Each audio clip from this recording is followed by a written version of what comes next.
থাকে তো অবশ্যই সে ত্যাগী নেতা, আবারও বলবো। কিন্তু আমার প্রশ্ন হচ্ছে একটাই, যে ওনার কাছে আমার বিনীত আবেদন এবং অনুরোধ থাকলো, মিডিয়া যদি কোনো প্রশ্ন করে উত্তরটা অন্তত সঠিক দেওয়ার চেষ্টা করবেন। কারণ আপনি যে দলের অন্তর্ভুক্ত আছেন, এটা হচ্ছে ইন্টারন্যাশনাল দল, বলছে বিএনপি, মানে ইন্টারন্যাশনাল দল। এই ইন্টারন্যাশনাল দলে একটা ভিত্তি আছে, যে কাঠামো তৈরি করেছে বাংলাদেশের মধ্যে। মেজর জিয়া, উনি একজন ত্যাগী নেতাও ছিল, সৈনিক ছিল এবং রাষ্ট্রপতি ছিল। তাহলে বুঝতে হবে যে আমরা কার আলোচনা করছি। আর আজকে যে কোনো মন্ত্রণালয়ে একটি মানুষের ক্ষমতা নাই যে প্রত্যেকটা মন্ত্রণালয় সে বজায় রাখবে এবং খোঁজ খবর রাখবে। খোঁজ খবর যতটুকু রেখেছে, কিন্তু কিছু কিছু বক্তব্যের কারণে আলোড়ন সৃষ্টি হচ্ছে। আপনার সামনে হয়তো বা নাই বলবে, পিছে অনেক কথা বলে।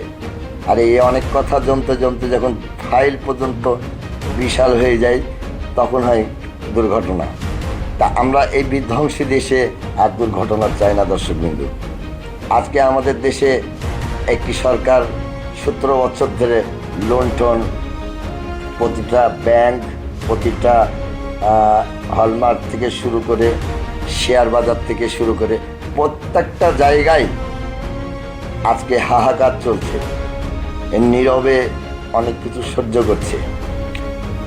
আইন শৃঙ্খলা বাহিনীর যে বেতনটা বাড়ানো হয়েছিল বিগত 5-7 বছর, আমার যতটুকু মনে আছে, 5-7 বছর আগে তাদের বেতন কাঠামো বাড়ানো হয়েছিল। 5-7 বছর আগে যদি বেতন কাঠামো বাড়ানো হয়, সেই সময় দ্রব্যমূল্যর দাম ছিল 10 টাকা, আর এখন সেই 7 বছর পর দ্রব্যমূল্য দাম হয়েছে তার চেয়ে দ্বিগুণের উপরে দ্বিগুণ, 40-50। সেই 10 টাকা তো আর নাই, কিন্তু বেতনটা ওইভাবেই আছে। মরার পরে খাওয়া, এই কথাটা আমরা বলি। এই কথাটাই আজকে উদাহরণ দেবো, কেন বললাম, কি কারণে বললাম। এদিকে তাদের বেতন দিয়ে তো হিমশিম খাই, তারপরে পে স্কেলটাও বন্ধ হয়ে আছে।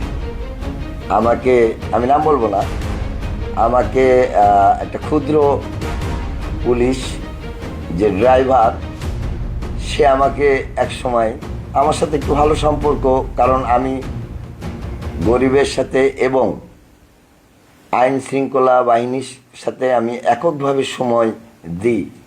তারও পিছে কারণ আছে, যেগুলো আমার জানা নেই, তাদের কাছে আমি কিছু কিছু কথা জানি।